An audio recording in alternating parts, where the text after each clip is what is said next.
A long time ago, the Huicholes didn't have any fire. That's why the life was very tough. In winter nights, when the cold unleashed its power on all the corners of the mountains, the men, the women, the children and the elders suffered a lot. They only wished the nights would end soon, so that the sun, with its warmth, would give them the strength and heat they needed. They didn't know how to cultivate the land, and they lived in caves and in trees. One day, the fire from a star fell and landed on earth, causing many fires in the forest. The neighbors of the Huicholes, as well as their enemies, captured the fire and did not let it die. They named commissions who were in charge of cutting down trees to satisfy its hunger. The fire was an unsatisfiable devourer of plants, animals, and all that stood in its path.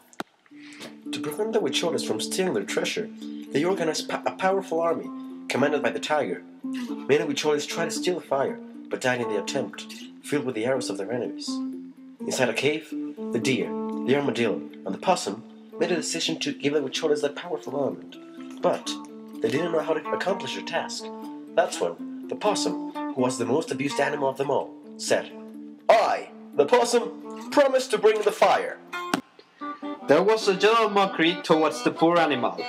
How could this little animal, so small, so insignificant, bring the flame? But he, very serenely, answered, "Do not mock.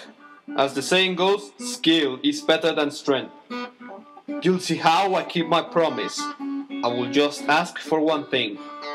When you see me coming with a fire, everyone will help me keep it alive." At dawn, the possum approached the camp of the Huicholes' enemies. 7 days passed without him moving, until the scouts got used to seeing him around. During that time, he observed that during the first hours of the day, every scout fell asleep. On the 7th day, taking advantage because only the tiger was awake, he went rolling towards the campfire. When he arrived, he stuck his tail into the campfire and an enormous flame lit the camp. With his snout, he took a hot coal and ran away quickly. At first, the tiger thought that the possum's tail was a log, but when he saw him running, he ran after him. The possum, seeing that the big animal was right behind him, grabbed the hot coal and kept it on his pouch. The tiger kept searching until he found it lying on its back, with its legs resting on a rock. He was resting quietly and admiring the landscape. The tiger leaped towards the possum, determined to avenge his grievance. "Why, mate," said the Tlacuache, "can't you see I'm holding up the sky? It almost fell on us and squashed us all. Maybe you could help me. By staying here as I do now, while I go get a stick. That way we can hold the sky up and we'll all be saved." The tiger, very scared by the perception of the sky falling on their heads, quickly adopted the position the Tlacuache was in. Paws up in the air and back to the mountain. "Hold up until I come back. I won't be long," said the Tlacuache. The Tlacuache went off flying off. Meanwhile, the tiger was standing there, paws up in the air. And in that position, he spent a long time. Then he exclaimed, tired, "Where has this Tlacuache gone? Where has gone the bugger?"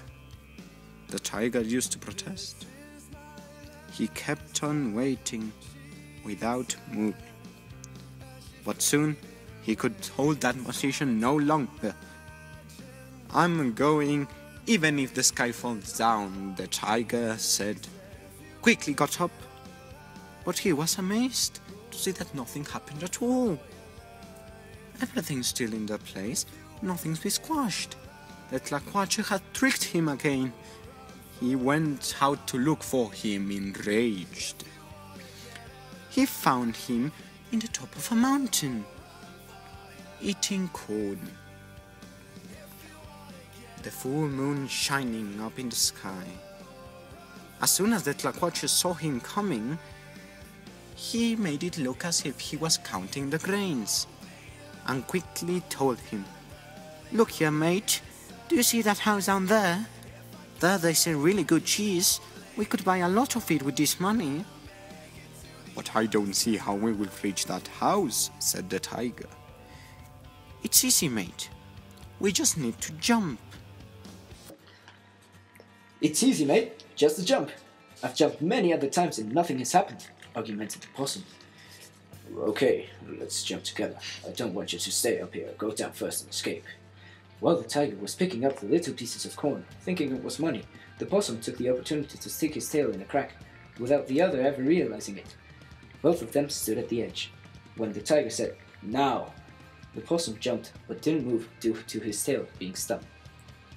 The tiger made a big jump and flew straight up to the full moon until it disappeared. Finally, hurt and exhausted, the little possum arrived where the other animals and the witch people were. There, before their amazement and joy, he placed the ember he was carrying in his little pouch.